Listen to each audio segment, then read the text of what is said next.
ಮೈಸೂರಿನ ಶ್ರೀರಂಗಪಟ್ಟಣ ಐತಿಹಾಸಿಕ ಸ್ಥಳ ಎಂದೇ ಪ್ರಸಿದ್ಧಿ ಪಡೆದಿದೆ. ಇಲ್ಲಿ ಎಲ್ಲರೂ ನೋಡಿರುವ ಸಾಕಷ್ಟು ಪ್ರಸಿದ್ಧ ಪ್ರವಾಸಿ ತಾಣಗಳಿವೆ. ಆದರೆ ಯಾರು ನೋಡದ ಒಂದು ಪ್ರವಾಸಿ ತಾಣ ಕೂಡ ಇಲ್ಲಿದೆ. ಇದರ ಹೆಸರು ಗ್ಯಾರಿಸನ್ ಸಿಮಿಟ್ರಿ. ಇದು ಬ್ರಿಟಿಷರ ಸ್ಮಶಾನ.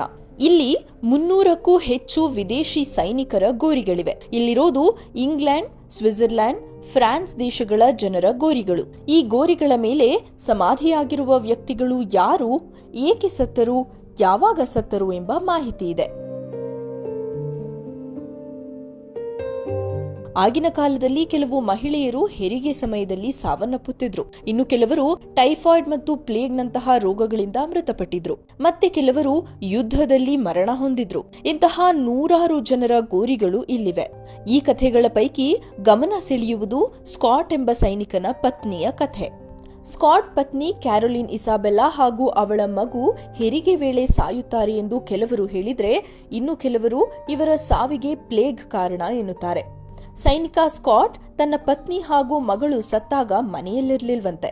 ಆತ ಮರಳಿ ಬಂದು ಇವರ ಸಾವಿನ ವಿಷಯ ತಿಳಿದಾಕ್ಷಣ ಆಘಾತಕ್ಕೊಳಗಾದನಂತೆ.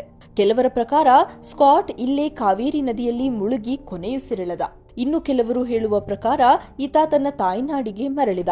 ಆದರೆ ಸತ್ಯ ಏನೆಂಬುದು ಇನ್ನೂ ನಿಗೂಢವಾಗಿದೆ. ಈತ ವಾಸಿಸುತ್ತಿದ್ದ ಸ್ಕಾಟ್ ಬಂಗಲೆಯನ್ನ ಈಗಲೂ ಇಲ್ಲಿ ನಾವು ನೋಡಬಹುದು.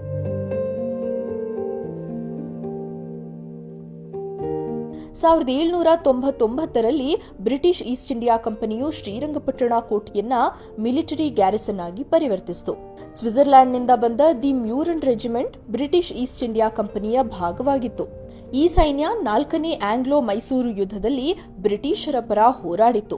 1799ರಲ್ಲಿ ಟಿಪ್ಪು ಸುಲ್ತಾನ್ ಸತ್ತ ನಂತರವೂ ಈ ಸೈನಿಕರು ಮೈಸೂರು ಪ್ರಾಂತ್ಯದಲ್ಲೇ ಇದ್ರು.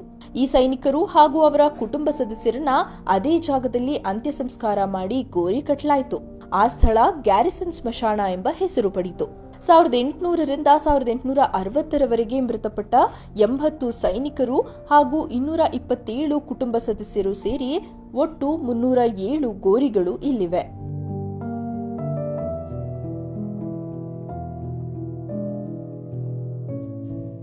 2007ರಲ್ಲಿ ದಿ ಮ್ಯೂರನ್ ರೆಜಿಮೆಂಟ್ ಮುಖ್ಯಸ್ಥ ಚಾರ್ಲ್ಸ್ ಡೇನಿಯಲ್ ಮ್ಯೂರನ್ ಕುಟುಂಬದ ಲೂಯಿಸ್ ಡಾಮಿನಿಕ್ ಡಿ ಮ್ಯೂರನ್ ಹಾಗೂ ಆತನ ಪತ್ನಿ ಮ್ಯೂನಿಕ್ ಇಲ್ಲಿಗೆ ಬಂದರು. ಇಲ್ಲಿನ ಸಮಾಧಿಗಳ ಸ್ಥಿತಿ ಕಂಡು ಮರುಗಿದರು.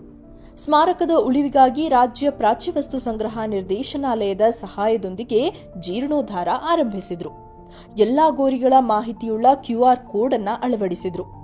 ಈಗಲೂ ಇಲ್ಲಿಗೆ ದೇಶ ವಿದೇಶಗಳಿಂದ ಜನರು ಬರುತ್ತಾರೆ. ಇಲ್ಲಿರುವ ಗೋರಿಗಳನ್ನ ನೋಡಿಕೊಂಡು ಹೋಗುತ್ತಾರೆ.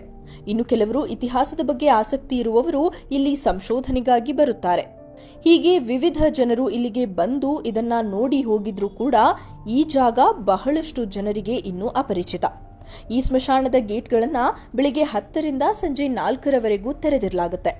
ಶ್ರೀರಂಗಪಟ್ಟಣಕ್ಕೆ ಪ್ರವಾಸಕ್ಕೆಂದು ಬರುವವರು, ಅದರಲ್ಲೂ ವಿಶೇಷವಾಗಿ ಇತಿಹಾಸದ ಬಗ್ಗೆ ಆಸಕ್ತಿ ಇರುವವರು ಇಲ್ಲಿಗೆ ಬಂದು ಕೆಲಕಾಲ ಸಮಯ ಕಳೆದು ಹೋಗಬಹುದು.